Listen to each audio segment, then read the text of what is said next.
Hey, this is an exciting day for me because I got a bass back that I sold many years ago and pretty much regretted it the day I sold it. So uh, I did see this pop up. The gentleman that I sold it to originally still had it and he was ready to part with it, getting married, I guess. So it was time to get some money together.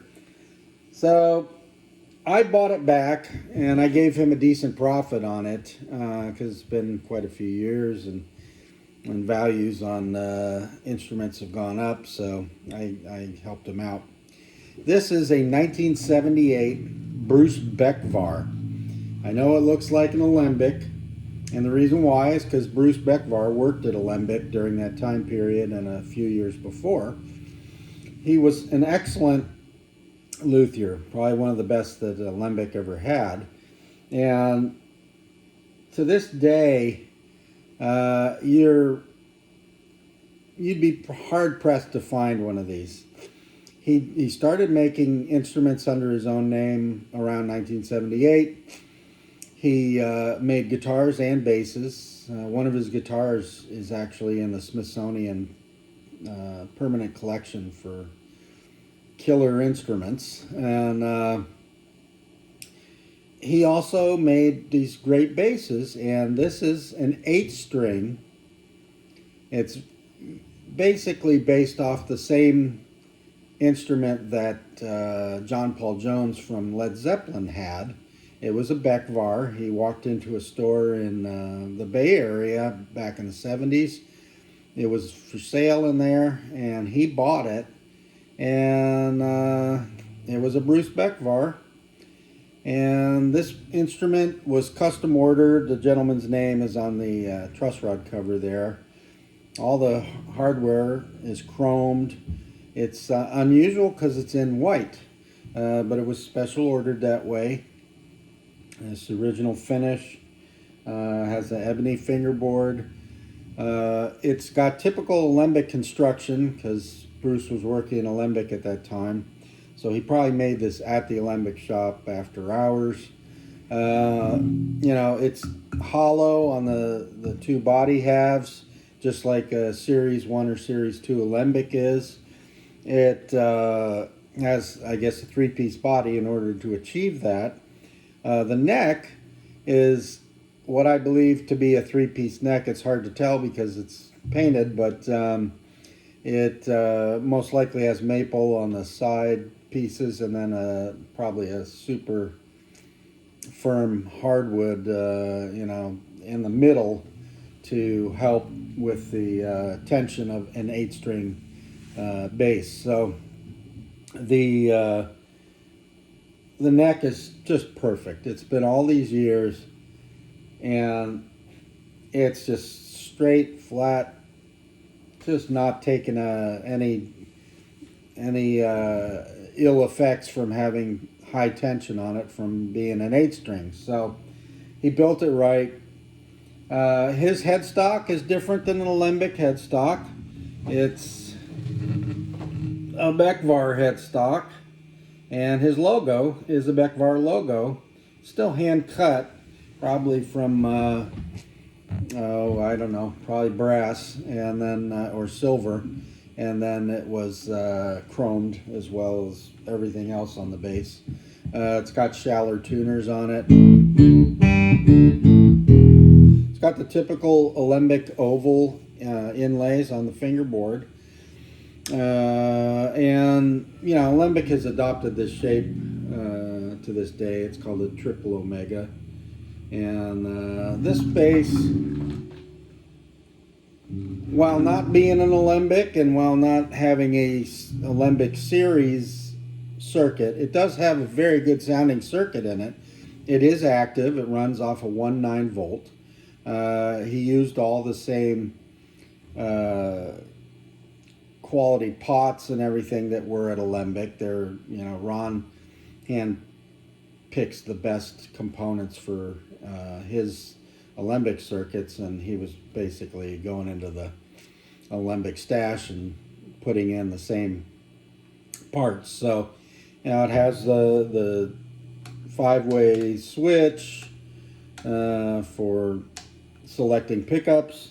You got a master volume, you got volume tone, one for each of the pickups. The pickups obviously are cast pickups just like an Alembic. You know, these are obviously humbuckers, so you don't get a lot of noise and you don't require that central hum canceling pickup like you would on an Alembic series instrument. The bass is wired in stereo, and that's why you see this kind of a pigtail thing coming off of here. It basically goes into your 1/4-inch jack and splits each pickup, and then you run 2 cables out to your amp. Not always the most convenient thing, but it's the way it is, and I'm not changing it because this is a real piece of history. There aren't a lot of Becvars out there. His work was outstanding, and I just am pleased as punch to be able to get this thing back. I always loved the history, the playability, the sound. I mean, this thing just sounds incredible.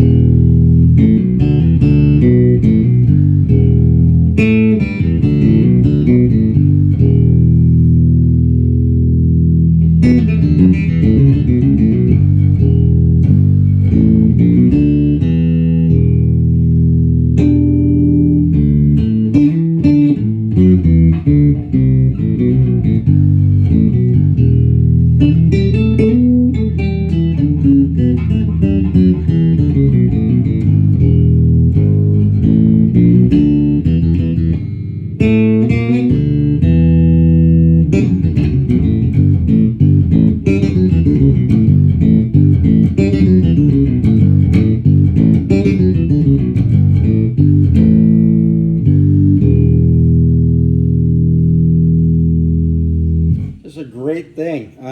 You know, if you're doing prog rock or Led Zeppelin, obviously, this was used all over that stuff. And, you know, while you may not take it out to your jazz gig, it certainly is something that can be used here and there. And it records beautifully.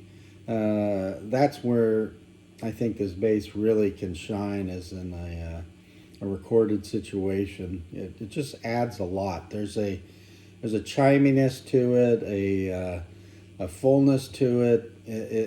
It's just a wonderful tone.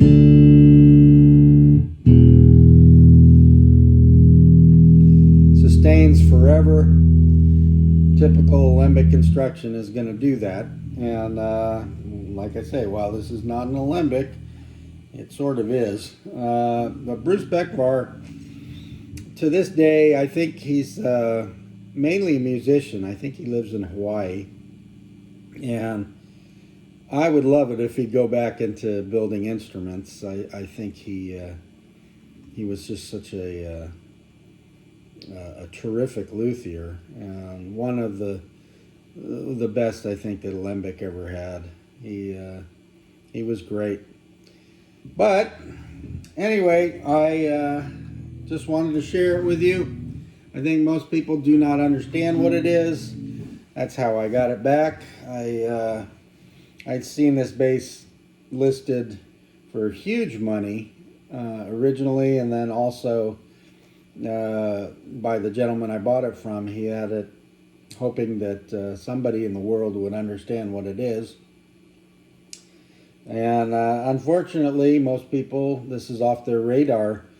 But if you know, you know, and this is a really important piece of 70s luthier history, and the story behind it is great. The connection with Alembic is great. Just a wonderful bass. So pleased to have it back.